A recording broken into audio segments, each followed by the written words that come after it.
మహిమ. హల్లెలూయా. గట్టిగా ఆకాశం అయిపోయింది ఒకసారి. చీకట్లో మేముందరం ఎట్లా కనపడుతున్నా?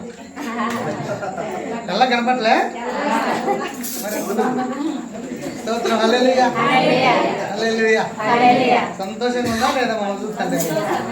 హల్లెలూయా. ఇన్వర్టర్ తెచ్చుకుందాం, ఓకేనా? యేసు నామములో రావాలి. రేపు కల్లా 200 వేస్తారు. ఆమేన్. హల్లెలూయా. చాలా సంతోషం. మన ప్రియులు రూబెన్ మినిస్ట్రీస్ డైరెక్టర్ గారు డేవిడ్ సార్ గారికి, ప్రశాంత్ మేడం గారికి, బాబుకి, కుటుంబానికి వందనాలు తెలియజేస్తున్నాను. ఈ సంఘం తరపున, పరిచయ తరపున, కుటుంబం తరపున మా ప్రియులు మాకు అత్యంత తండ్రి సమానులు, ఇక్కడ ఎంత అద్భుతంగా నడిపిస్తున్న నాయకులు ప్రెసిడెంట్ గారికి, యశ్వంతయ్య గారికి వందనాలు తెలియజేస్తున్నాను. నా తోటి దైవజనులందరికీ కూడా వందనాలు తెలియజేస్తున్నాను. చాలా సంతోషం, మీరు రావడం చాలా ఆనందం.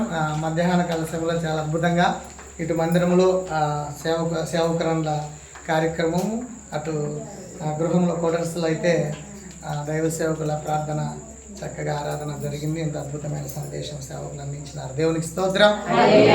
ఇది లోకానికి అర్థం కాని విషయం. ఆధ్యాత్మిక జ్ఞానం, ఒక డివైన్ విజ్డమ్ ఎవరికైతే ఉంటుందో వారికి అర్థమయ్యేటువంటి విషయం ఇది. మనం దేనికోసం వచ్చామనంటే పరలోకం వెళ్ళడానికి, దేనికోసం సిద్ధపడుతున్నామంటే పరలోకం వెళ్ళడానికి, దేనికోసం ఎదురు చూస్తున్నామంటే పరలోకం వెళ్ళడానికి. పాట, ప్రార్థన, ప్రవచనం, ఆరాధన, దర్శనం, కళ, వరం, పరిచర్య, కష్టం, నష్టం, శ్రమ, అవమానం, నింద, దేవుని నిమిత్తం ఏదైతే హింస మనకు ఎదుర్కొంటామో ఇవన్నీ కూడా పరలోకం అత్యద్భుతమైన మంచి స్థానాన్ని మన కొరకు దేవుని కుడి పార్శ్వం ఎదురు చూస్తూ ఉంటది. హల్లెలూయా. హల్లెలూయా.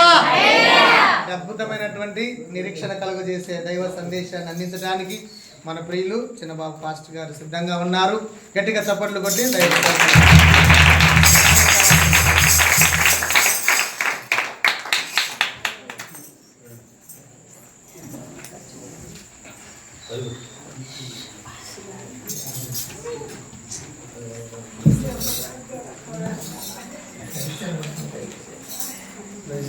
హల్లెలూయా. హల్లెలూయా.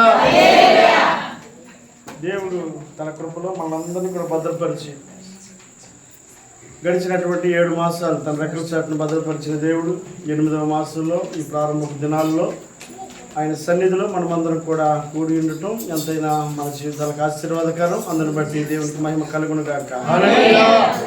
హల్లెలూయా.